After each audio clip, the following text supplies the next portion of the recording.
नमस्कार साथियों, aspirant IAS पर आपका स्वागत है। इस समय हम भारतीय संविधान एवं राज्य व्यवस्था के टॉपिक वाइज 25 टॉप मोस्ट जो क्वेश्चन है जो किसी न किसी महत्वपूर्ण परीक्षाओं में प्रीवियस ईयर में पूछे जा चुके हैं, जो कि हमारी आगामी प्रीलिम्स परीक्षा यूपीएससी तथा यूपीपीएससी के लिए काफ़ी महत्वपूर्ण हो सकते हैं।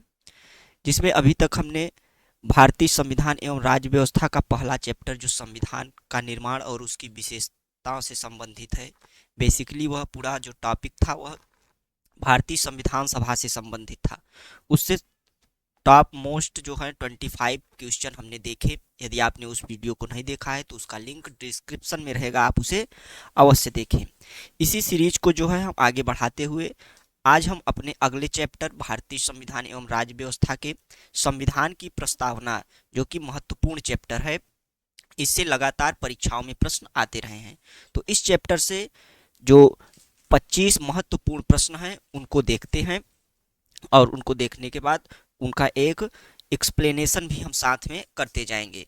तो केयरफुली एक एक प्रश्न को रीड करिए और आप भी जो है वह सही उत्तर को मार्क करने की कोशिश करिए। तो बिना समय गंवाए चलते हैं सीधे अपने प्रश्नों की ओर। तो स्टूडेंट, पहला हमारा प्रश्न है आज का, भारतीय संविधान की उद्देशिका के संदर्भ में निम्नलिखित कथनों पर विचार कीजिए। यानी कि उद्देशिका जो है हमारी, उसके निम्नलिखित कथनों पर विचार कीजिए। तो पहला स्टेटमेंट है, उद्देशिका को संविधान का भाग नहीं माना जाता। नेक्स्ट है, उद्देशिका संविधान की शक्तियों को नियंत्रित करने का कार्य करती है। उद्देशिका संविधान की शक्तियों को नियंत्रित करने का कार्य करती है। और लास्ट स्टेटमेंट है कि उद्देशिका उद्देश्य प्रस्ताव पर आधारित है, जिसे पंडित जवाहरलाल नेहरू द्वारा जो है वह प्रस्तुत किया गया था। तो इसमें पूछा है कि कौन सा जो है वह सही नहीं है, यह ध्यान रखिएगा कि पूछा गया है कौन सा सही नहीं है। तो इसमें जो हमारा पहला स्टेटमेंट है वह क्या बोल रहा है, उद्देशिका संविधान का भाग नहीं है। तो यह तो पूर्ण रूप से गलत है, क्योंकि यह जो है वह किसका भाग है, संविधान का भाग है। और इसके अलावा जो है वह दूसरा स्टेटमेंट बोल रहा है कि उद्देशिका विधायिका की शक्तियों को नियंत्रित करने का कार्य करता है। तो विधायिका की शक्तियों का नियंत्रित करने का कार्य उद्देशिका नहीं करता है। तो यह भी हमारा स्टेटमेंट गलत हो जाता है। तो इस आधार पर सिर्फ जो हमारा तीसरा स्टेटमेंट है वही सही है। तो हमारा कौन सा ऑप्शन सही होगा, ऑप्शन ए और 1 और 2, यानी कि केवल जो है वह बी। अब चलते हैं नेक्स्ट प्रश्न की ओर। अगला प्रश्न है हमारा, भारतीय संविधान की प्रस्तावना के संदर्भ में निम्नलिखित में से कौन सा क्रम सही है। भारतीय संविधान की प्रस्तावना के संबंध में निम्नलिखित में से कौन सा क्रम सही है। यानी कि प्रस्तावना में जो निम्नलिखित जो कुछ टर्मिनोलॉजी दी गई है, तो वह किस क्रम में जो है वह इनका इस्तेमाल किया गया है भारतीय संविधान में, सॉरी भारतीय प्रस्तावना में। प्रस्तावना भी संविधान का ही भाग है, जो कि अभी हमने पहले प्रश्न में देखा। तो पहला यह बोल रहा है कि लोकतंत्र गणराज्य, इसके बाद पंथ निरपेक्ष, संपूर्ण प्रभुत्व संपन्न, और इसके अलावा समाजवादी। तो यह गलत है, क्योंकि संपूर्ण प्रभुत्व संपन्न जो है वह पहले है लोकतंत्र से, और पंथ निरपेक्ष से भी। तो यह जो हमारा स्टेटमेंट है गलत हो जाता है। तो सबसे पहले इसमें देखेंगे कि संपूर्ण प्रभुत्व संपन्न कहाँ है। यहाँ पे भी है लास्ट में, और यहाँ पे भी जो हमारा ऑप्शन डी है इसमें पहले पे है। तो भारत की जो प्रस्तावना है, यदि आप उसे पढ़ेंगे, उद्देश्य जो प्रस्ताव है उसमें यदि देखेंगे तो सब शुरू में आपको जो है वह पहले इन चारों शब्दों में पहले संपूर्ण प्रभुत्व देखने को मिलेगा। तो इस आधार पर यदि हम देखें तो हमारा जो ऑप्शन नंबर डी है वह सही होता है। संपूर्ण प्रभुत्व संपन्न, उसके बाद समाजवादी, उसके बाद पंथनिरपेक्ष, तब लोकतंत्रात्मक गणराज्य। तो ऑप्शन हमारा कौन सा सही होगा, ऑप्शन नंबर डी। नेक्स्ट प्रश्न की ओर चलते हैं। अगला प्रश्न है हमारा, प्रस्तावना में संविधान का क्या निहित है। प्रस्तावना में संविधान का क्या निहित है। तो प्रस्तावना जो है वह संविधान का उसमें क्या निहित है, तो प्रस्तावना मूल जो दर्शन है, यानी कि हमारे संविधान का मूल दर्शन जो है वह प्रस्तावना में जो है वह परिलक्षित होता है। क्योंकि प्रस्तावना को यदि आप ध्यान से पढ़ेंगे तो उसमें पता चल जाएगा कि भारत जो गणराज्य है उसकी प्रकृति क्या होगी, उसका नेचर कैसा होगा, तो उसका जो मूल दर्शन है वही हमें प्रस्तावना में दिख जाता है। तो इस आधार पर हमारा जो सही उत्तर होगा वो होगा ऑप्शन ए। नेक्स्ट क्वेश्चन, अगला क्वेश्चन है, संपूर्ण प्रभुत्व संपन्न शब्द का सही अर्थ निम्नलिखित में से क्या है, यानी कि संपूर्ण प्रभुत्व संपन्न का सही अर्थ क्या है। तो पहला स्टेटमेंट एक एक करके देखते हैं और फिर समझने की कोशिश करते हैं। तो पहला है केवल आंतरिक मामलों में स्वतंत्र निर्णय, केवल आंतरिक मामलों में, तो यह तो गलत हो गया क्योंकि आंतरिक मामलों में नहीं। नेक्स्ट है केवल बाह्य मामलों में, और यह भी गलत हो गया। और सी है कि आंतरिक व बाह्य मामलों में स्वतंत्र निर्णय लेने की शक्ति, तो यही जो है हमारा ऑप्शन जो सी है यही सर्वाधिक सत्य है। क्योंकि जो संपूर्ण प्रभुत्व संपन्न राज्य होगा उसे अपने आंतरिक मामलों में और अपने बाह्य मामलों में निर्णय लेने की पूर्ण स्वतंत्रता होती है। तो इस प्रकार हमारा ऑप्शन जो है वह सी सही है। अगले प्रश्न की ओर चलते हैं। नेक्स्ट प्रश्न है, भारत में लोकतंत्र का कौन सा स्वरूप संचालित है, भारत में लोकतंत्र का कौन सा स्वरूप संचालित है। तो लोकतंत्र के बेसिकली जो है वह कितने दो स्वरूप होते हैं, लोकतंत्र के दो स्वरूप होते हैं। यदि हम देखें तो यहाँ पे लोकतंत्र के एक होता है प्रत्यक्ष और दूसरा होता है अप्रत्यक्ष। लोकतंत्र के दो स्वरूप होते हैं, प्रत्यक्ष और अप्रत्यक्ष। प्रत्यक्ष लोकतंत्र में जो होता है वह जनता शासन में जो है वह सीधे रूप से भागीदारी होती है, जैसे कि पूरा जो शासन व्यवस्था होगी वह जनता के द्वारा ही जैसे कि यदि हम उदाहरण के रूप में देखें तो स्विट्जरलैंड, स्विट्जरलैंड जो है वह वहां पे प्रत्यक्ष लोकतंत्र है, यानी कि जनता जो है वह दैनिक शासन के कार्यों में सीधे तौर पर जो है वह भाग लेती है। और दूसरा हुआ अप्रत्यक्ष लोकतंत्र, तो अप्रत्यक्ष लोकतंत्र में जनता जो है अपने प्रतिनिधियों के द्वारा देश के शासन को संचालित करने का प्रयास करती है। तो इस प्रकार भारत में अगर इतना हम समझने के बाद यह तो आप बता सकते हैं कि भारत में कौन सा लोकतंत्र है। तो भारत में अप्रत्यक्ष लोकतंत्र है, क्योंकि भारत में जो है वह विधायिका जो हमारी होती है लेजिस्लेचर, वह हमारे ही प्रतिनिधियों के द्वारा बनती है जिन्हें हम ही चुनकर भेजते हैं। तो वह कैसा लोकतंत्र हुआ, अप्रत्यक्ष। तो ऑप्शन जो है हमारा बी सही है। नेक्स्ट क्वेश्चन की ओर चलते हैं। अब अगला क्वेश्चन है, भारत के संविधान के संदर्भ में सामाजिक आर्थिक राजनीतिक न्याय का उल्लेख निम्नलिखित में से किन उपबंधों में जो है वह किया गया, यानी कि संविधान कि कौन से भाग में जो है वह सामाजिक आर्थिक और राजनीतिक न्याय की बात कही गई है। तो यदि संबंध में तो सबसे पहले जो हमारी उद्देशिका है वहां पे इस तरह की बात की गई है। उद्देशिका में जो है वह इस तरह की बात कही गई है। इसके बाद जो हमारा मूल अधिकार है वहां पे इस तरह की कोई बात नहीं की गई है कि सामाजिक आर्थिक और राजनीतिक न्याय मिलेगा।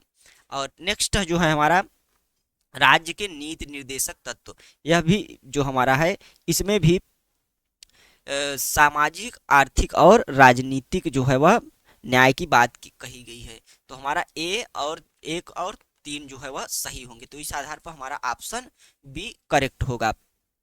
जो नीति निर्देशक तत्व का अनुच्छेद जो आर्टिकल यहाँ पे देखते हैं, जो हमारा आर्टिकल 38 क्लाज 1 है, उसके अनुसार जो है वह राज्य लोक कल्याण की अभिवृद्धि के लिए सामाजिक व्यवस्था बनाएगा एवं सुरक्षित रखेगा ताकि सामाजिक आर्थिक और राजनीतिक न्याय मिल सके। यह जो है स्टेटमेंट आर्टिकल 38 क्लाज 1 का है। तो इस प्रकार जो है वह उद्देशिका और राज्य के नीति निर्देशक तत्वों में सामाजिक आर्थिक और राजनीतिक न्याय की संकल्पना को सम्मिलित किया गया है। नेक्स्ट क्वेश्चन की ओर चलते हैं। अगला क्वेश्चन है कि निम्नलिखित में से कौन से भारतीय संविधान की प्रस्तावना के तत्व हैं।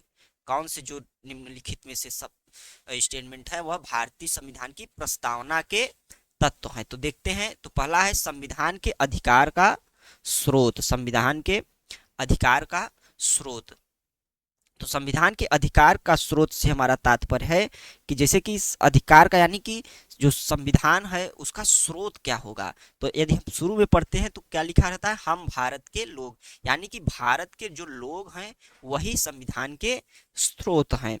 तो इस प्रकार यदि हम देखें तो यह जो है वह भारत जो संविधान की प्रस्तावना है उसका तत्व है। नेक्स्ट है भारत राज्य की प्रकृति। तो भारत राज्य की प्रकृति क्या होगी यदि इसको हम देखें तो यदि संविधान की प्रस्तावना को हम पढ़े तो उसमें क्या आता है कि भारत राज्य का नेचर कैसा होगा, एक संप्रभु होगा, एक समाजवादी होगा, एक पंथ निरपेक्ष होगा, लोकतांत्रिक और गणराज्य होगा।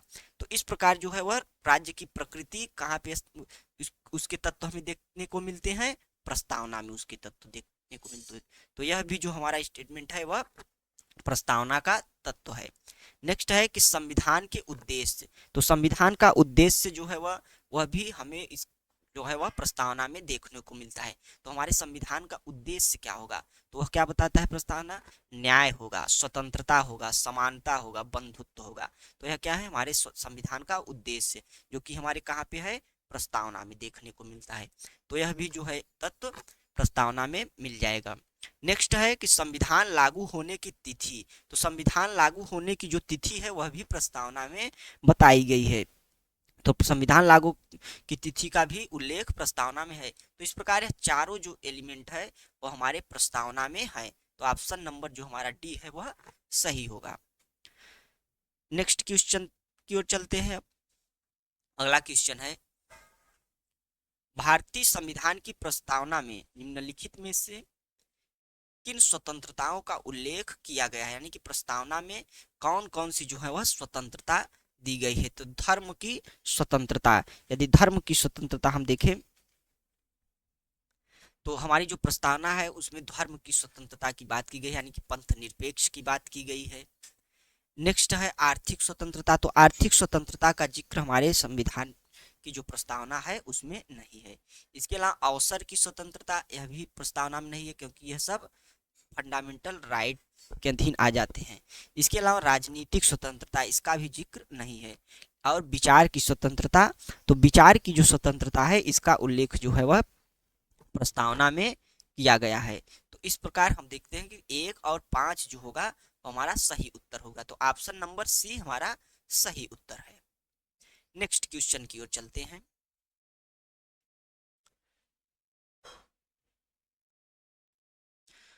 नेक्स्ट क्वेश्चन है निम्नलिखित में से कौन से शब्द 42वें संविधान संशोधन से पहले भी प्रस्तावना में शामिल थे। तो 42वें संविधान संशोधन से पहले 42वां संविधान संशोधन जो है वह 1976 में हुआ। कब हुआ, 42वां संविधान संशोधन जो है वह 1976 में जो है वह हुआ। और उसमें संविधान की जो प्रस्तावना है उसमें कुल 3 शब्दों को जो है वह शामिल किया गया। कौन कौन से शब्द हैं उसको हम जान लेते हैं। तो जो 3 शब्द हैं वह थे समाजवादी, समाजवादी, यह प्रीलिम्स जो यूपी पीसीएस है उसका ये प्रश्न भी रह चुका है प्रीवियस ईयर में। तो समाजवादी, पंथ निरपेक्ष, और नेक्स्ट है अखंडता। तो यह जो 3 शब्द है वह 42वें संविधान संशोधन के माध्यम से जो है वह सम्मिलित किए गए। तो यहाँ पे देखते हैं क्या पूछा है कि पहले जो है वह शामिल थे प्रस्तावना में 42वें संविधान संशोधन के पहले। तो समाजवादी जो है वह तो 42वें संविधान संशोधन में आया और पंथ निरपेक्ष भी। इसके अलावा जो 3 और ये हमारा है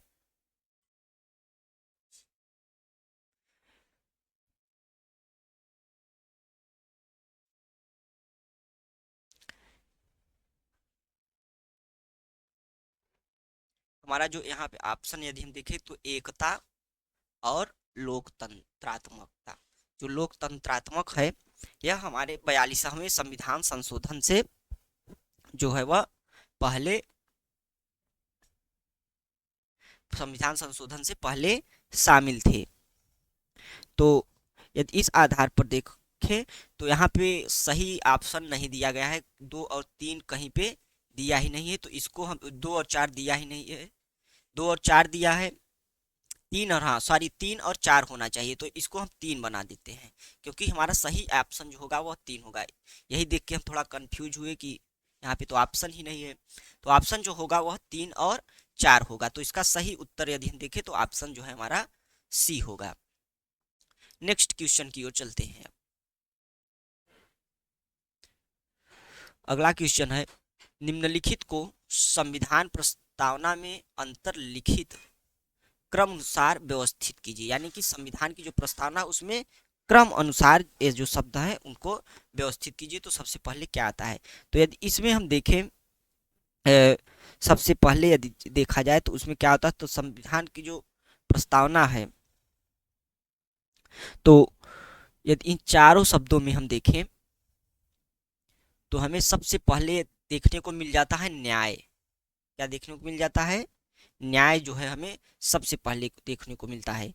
इसके बाद जो है वह न्याय के बाद हमें स्वतंत्रता देखने को मिलती है, न्याय के बाद स्वतंत्रता, क्योंकि पहले क्या आता है कि सामाजिक आर्थिक राजनीतिक न्याय, इसके बाद जो है वह विचार अभिव्यक्ति और धर्म के उपासना की स्वतंत्रता, तो बाद में क्या आई स्वतंत्रता। इसके बाद नेक्स्ट जो है वह हमें देखने को मिल जाता है समानता। किसकी समानता, तत्पश्चात जो है वह किसकी समानता, प्रतिष्ठा और अवसर की समानता। यदि हम प्रस्तावना को पढ़े तो उसमें देखने को मिलेगा प्रतिष्ठा और अवसर की समानता। इसके बाद जो है वह सबसे लास्ट में हमें देखने को क्या मिलता है, अंत में बंधुत्व बढ़ाने की जो है वह बात कही गई है, बंधुत्व बढ़ाने की।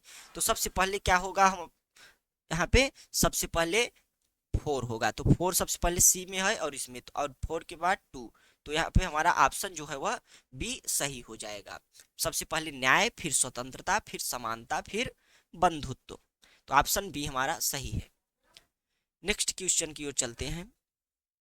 अगला क्वेश्चन है, भारत के संविधान की उद्देशिका के संबंध में निम्नलिखित में से कौन से कथन सही नहीं है। तो उद्देशिका के संबंध में कौन से कथन सही नहीं है पूछा है। तो पहला है, उद्देशिका संविधान का एक अंश है। इसके बाद अगला स्टेटमेंट है, इसमें संविधान के उद्देश्य का उल्लेख है। नेक्स्ट है 1976 में उद्देशिका में समाजवादी शब्द जोड़ा गया। और नेक्स्ट है, शब्द पंथ निरपेक्ष सदैव उद्देशिका का अंश था। तो 42वां संविधान संशोधन अभी अभी हमने पढ़ा, तो उससे हम इजीली इस प्रश्न का आंसर दे पाएंगे। तो हमारा जो सही उत्तर होगा वो होगा डी, क्योंकि पंथ निरपेक्ष जो है वो 1976 में 42वें संविधान संशोधन के माध्यम से जोड़ा गया। नेक्स्ट प्रश्न की ओर चलते हैं। अगला प्रश्न है हमारा, भारत के संविधान की उद्देशिका के बारे में निम्नलिखित में से कौन से कथन सही है। तो उद्देशिका के संबंध में कौन से कथन सही है। पहला है, उद्देशिका स्वयं न्यायालय में प्रवर्तनीय नहीं है। नेक्स्ट है, उद्देशिका उन उद्देश्यों की को बताती है जिन्हें संविधान स्थापित करना और आगे बढ़ाना चाहता है। नेक्स्ट है, उद्देशिका उस स्रोत को इंगित करती है जहां से संविधान अपना अधिकार प्राप्त करता है। तो यदि इस पूरे प्रश्न को हम देखें तो यह तीनों स्टेटमेंट जो है वह सही है, क्योंकि उद्देशिका जो है वह न्यायालय में प्रवर्तनीय नहीं, यानी कि यदि उद्देशिका में लिखी गई किसी बात के आधार पर जो है वह न्यायालय में कोई अपील दायर नहीं की जा सकती। और नेक्स्ट जो बात बोली जा रही है यह भी सत्य है, और तीसरा स्टेटमेंट भी हमारा सत्य है। तो इस आधार पर देखें तो हमारा ऑप्शन जो है ए सही है। अब चलते हैं नेक्स्ट प्रश्न की ओर। तो अगला प्रश्न है हमारा, भारत के संविधान की उद्देशिका के बारे में निम्नलिखित में से कौन से कथन सही है। तो पहला स्टेटमेंट है हमारा, उद्देश्य संकल्प जवाहरलाल नेहरू द्वारा प्रस्तावित किया गया था और संविधान सभा द्वारा पारित किया गया था, जो अंततः उद्देशिका बन गया। नेक्स्ट है, उद्देशिका का विचार संयुक्त राज्य अमेरिका के संबंध में संविधान से लिया गया था। उद्देशिका का प्रस्ताव संयुक्त राज्य अमेरिका के संविधान से लिया गया था। नेक्स्ट है, समाजवादी एवं पंथ निरपेक्ष शब्द 42वें संविधान संशोधन 1976 में अपनाए गए। इसके बाद लास्ट स्टेटमेंट है कि उद्देशिका भारत के नागरिकों के मूल अधिकार को समाहित करती है। तो यदि इन ऑप्शन को एक एक करके हम देखें तो सबसे पहला जो है वह यह सही है, क्योंकि 13 दिसंबर 1946 को जो है वह जवाहरलाल नेहरू द्वारा संविधान सभा के समक्ष उद्देश्य प्रस्ताव को रखा गया। तो पहला स्टेटमेंट हमारा सही है। दूसरा है कि यह जो है वह संयुक्त राज्य अमेरिका के संविधान से लिया गया है। तो यह भी स्टेटमेंट हमारा सही है। नेक्स्ट अभी अभी हमने लगातार 2 प्रश्नों में 42वां संविधान संशोधन पढ़ा, तो यह भी हमारा स्टेटमेंट सही है। और लास्ट वाला जो है वह गलत हो जाता है। तो इस आधार पर हमारा जो ऑप्शन है वह ऑप्शन ए सही होता है। अब चलते हैं नेक्स्ट प्रश्न की ओर। अगला प्रश्न है हमारा कि उद्देश्य प्रस्ताव में कौन कौन से बिंदु शामिल है। तो पहला है भारत एक स्वतंत्र संप्रभु गणराज्य है। भारत एक स्वतंत्र संप्रभु गणराज्य है। नेक्स्ट है संघ की इकाई स्वायत्त होंगी। जो संघ की इकाइयां होंगी यानी राज्य स्वायत्त होंगे। उन सभी शक्तियों का प्रयोग और कार्यों का संपादन करेंगी जो संघीय सरकार को नहीं दी गई है। तो यह पूछा है कि उद्देश्य प्रस्ताव के बिंदु है। और नेक्स्ट है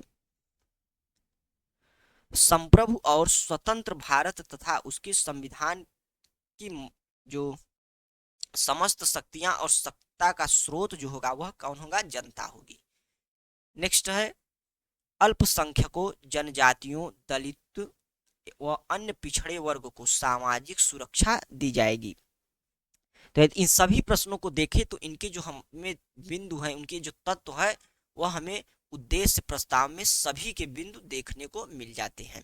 तो इस आधार पर हमारा ऑप्शन जो है वह ऑप्शन डी सत्य हो जाता है। प्रस्तावना चैप्टर से यह टॉप जो है वह 25 क्वेश्चन लिए गए हैं। यदि आप इसे अच्छे से कर लेते हैं तो किसी भी एग्जाम में जो है वह प्रस्तावना टॉपिक से यदि कोई प्रश्न आएगा तो आप उसे करने की स्थिति में होंगे। तो इसे बहुत अच्छे से करिए। चलते हैं नेक्स्ट प्रश्न की ओर। अगला प्रश्न है हमारा भारतीय संविधान की प्रस्तावना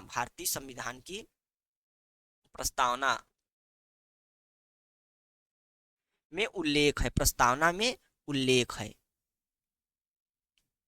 पहला है प्रतिष्ठा की समानता, नेक्स्ट है अवसर की समानता और अगला है विचार की समानता।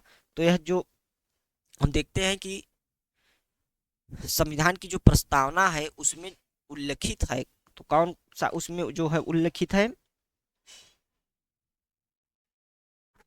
तो यह प्रतिष्ठा की जो समानता है यह हमारे संविधान में इसका वर्णन है कि प्रतिष्ठा और अवसर की समानता। तो प्रतिष्ठा की भी समानता का उल्लेख है और अवसर की समानता का उल्लेख है। इसके अलावा जो विचार है, विचार, अभिव्यक्ति, विश्वास, धर्म की उपासना की भी स्वतंत्रता का उल्लेख है।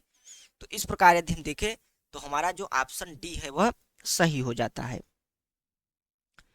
अब चलते हैं नेक्स्ट प्रश्न की ओर।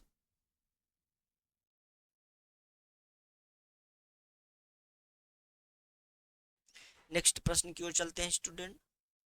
तो अगला प्रश्न है हमारा निम्नलिखित उद्देश्यों में से कौन सा एक भारत के संविधान की उद्देशिका में सन्निविष्ट नहीं है, यानी कि उद्देशिका में शामिल नहीं है। तो विचार की स्वतंत्रता, अभी अभी हमने देखा कि विचार की स्वतंत्रता का उल्लेख है। आर्थिक स्वतंत्रता, अभिव्यक्ति की स्वतंत्रता, विश्वास की स्वतंत्रता। तो आर्थिक स्वतंत्रता जो है उसका उल्लेख संविधान की प्रस्तावना में नहीं है। तो ऑप्शन बी हमारा सही है। नेक्स्ट प्रश्न की ओर चलते हैं। अगला प्रश्न है भारत के संविधान के निर्माताओं का मत निम्नलिखित में से किसमें प्रतिबिंबित होता है। भारतीय संविधान की निर्माताओं का मत निम्नलिखित में से किसमें प्रतिबिंबित होता है। तो भारतीय संविधान की जो निर्माता है उनका जो मत है वह उद्देशिका में देखने को मिलता है। तो उद्देशिका ऑप्शन जो हमारा ए है वह सही ऑप्शन। नेक्स्ट प्रश्न की ओर चलते हैं। अगला प्रश्न है 42वें संविधान संशोधन अधिनियम द्वारा भारतीय संविधान की प्रस्तावना में निम्नलिखित में से कौन से नए शब्द जोड़े गए 42वें संविधान संशोधन के द्वारा। तो 42वां संविधान संशोधन अभी हमने देखा है कुछ प्रश्नों में, तो आप इसे इजिली कर जाएंगे। तो पहला जो समाजवादी है उसको जोड़ा गया था, दूसरा पंथ निरपेक्ष और तीसरा अखंडता। तो इस आधार पर 1, 2 और 3, तो ऑप्शन जो हमारा सी है वह सही ऑप्शन है। नेक्स्ट प्रश्न की ओर चलते हैं। अगला प्रश्न है भारत के संविधान की उद्देशिका अपने नागरिकों को निम्नलिखित में से किस प्रकार का न्याय प्रदान करती है। तो उद्देशिका किस प्रकार का न्याय प्रदान करती है, तो यह जो है हमें सामाजिक आर्थिक और राजनीतिक न्याय प्रदान करती है, न कि मनोवैज्ञानिक न्याय। तो ऑप्शन इस आधार पर देखें तो 1, 2 और 3 जो है वह सही है। सॉरी, 1, 3 और 4 सही है। तो ऑप्शन सी हमारा सही है क्योंकि दूसरा गलत है।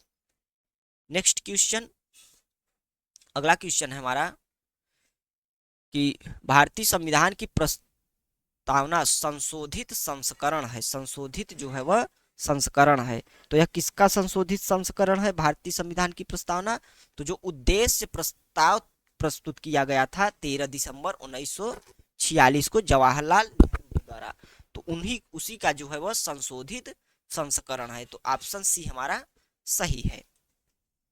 नेक्स्ट क्वेश्चन, अगला क्वेश्चन है 42वें संविधान संशोधन अधिनियम 1976 में पहली बार प्रस्तावना में संशोधन किया और उसमें जो है वह कुछ शब्द जोड़े गए। इस संशोधन द्वारा प्रस्तावना में जोड़े गए शब्दों का जो सही क्रम है, अभी तक हमने देखा कि 3 शब्द जोड़े गए और उसका सही क्रम क्या है उससे संबंधित प्रश्न है। यह भी पीटी यूपीपीसीएस का प्रश्न रह चुका है। तो यह जो है पंथ निरपेक्ष, समाजवादी और अखंडता यह दिया गया है, तो यह जो है वह गलत है। नेक्स्ट है अखंडता, समाजवादी और पंथ निरपेक्ष, यह भी गलत है। नेक्स्ट है समाजवादी, पंथ निरपेक्ष और अखंडता, तो ऑप्शन जो हमारा सी है वह सही ऑप्शन है। सबसे पहले समाजवादी, पंथ निरपेक्ष, उसके बाद जो है वह अखंडता का जिक्र है। नेक्स्ट प्रश्न की ओर चलते हैं। अगला प्रश्न है निम्नलिखित कथनों पर विचार कीजिए। पहला स्टेटमेंट है प्रस्तावना भारत के संविधान का अभिन्न अंग है, प्रस्तावना जो है वह संविधान का अभिन्न अंग है। नेक्स्ट है प्रस्तावना के अनुसार विधायिका अपनी विधायी शक्तियों का उपयोग करने के लिए बाध्य है। प्रस्तावना के अनुसार विधायिका अपनी विधायी शक्तियों का प्रयोग करने के लिए बाध्य है। तो यह ऑप्शन पूरी तरीके से गलत, क्योंकि इस प्रकार की जो बात है वह प्रस्तावना में कहीं पर भी नहीं कहे गए हैं। और जो स्टेटमेंट ए है वह हमारा सही है, क्योंकि विभिन्न मामलों में, जैसे कि यदि हम देखें तो केशवानंद भारती मामले में, केशवानंद भारती मामले में 1973 में, इसमें भी जो है वह संविधान जो न्यायालय है उसके अनुसार प्रस्तावना संविधान का अभिन्न अंग है। इसके अलावा जो एक यदि और हम केस देखते हैं तो एक और केस आता है LIC केस। यह जो है वह 1995 में जो हुआ था। इसमें भी जो है वह सुप्रीम कोर्ट ने कहा कि संविधान जो है वह प्रस्तावना जो है वह संविधान का पार्ट है। तो इस आधार पर हमारा ऑप्शन जो है ए सही हो जाता है। नेक्स्ट क्वेश्चन अब देखते हैं। अगला क्वेश्चन है ऐसा कहा जाता है कि प्रस्तावना संविधान का पहचान पत्र है। भारतीय संविधान की प्रस्तावना निम्नलिखित में से क्या प्रकट करती है। तो भारतीय संविधान की जो प्रस्तावना है वो क्या प्रकट करती है, तो प्राधिकार का स्रोत जो है, यानी कि प्राधिकार का स्रोत जो कि कहा गया है हम भारत के लोग, उसको प्रकट करती है। तो यह बिल्कुल सही है। नेक्स्ट है भारतीय राज्य की प्रकृति। तो भारतीय राज्य की प्रकृति कैसी हो, इस प्रकार का प्रश्न अभी हमने एक किया भी था।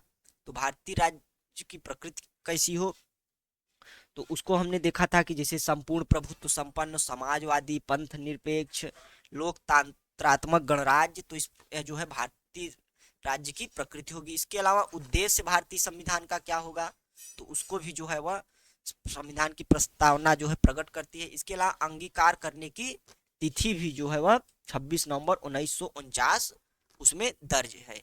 तो इस प्रकार की यह चारों स्टेटमेंट सही है, तो ऑप्शन ए हमारा सही हो जाता है। अब चलते हैं अगले प्रश्न की ओर।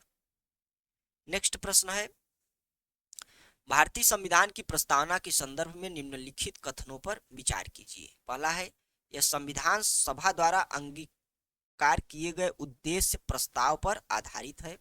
नेक्स्ट है, 42वें संविधान संशोधन अधिनियम 1976 द्वारा प्रस्तावना में 3 नए शब्द समाजवादी, पंथ निरपेक्ष, अखंडता जो है वह शामिल किए गए।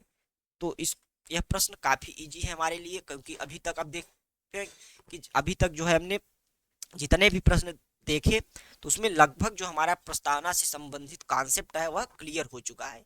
तो अब वही प्रश्न के स्टेटमेंट रिपीट हो रहे हैं। तो अब देख सकते हैं कि यदि आप इस तरह से यदि टॉपिक वाइज चैप्टर्स के जो है वह टेस्ट देते जाएंगे तो काफी इजी होगा। तो यह तो जो है हमारे दोनों जो स्टेटमेंट है वह सही है, तो हमारा ऑप्शन जो है वह सी सही हो जाएगा। अब चलते हैं जो आज का हमारा आखिरी प्रश्न है, 25वां प्रश्न। तो उसको देखते हैं कि संविधान की प्रस्तावना के संदर्भ में निम्नलिखित कथनों पर विचार कीजिए।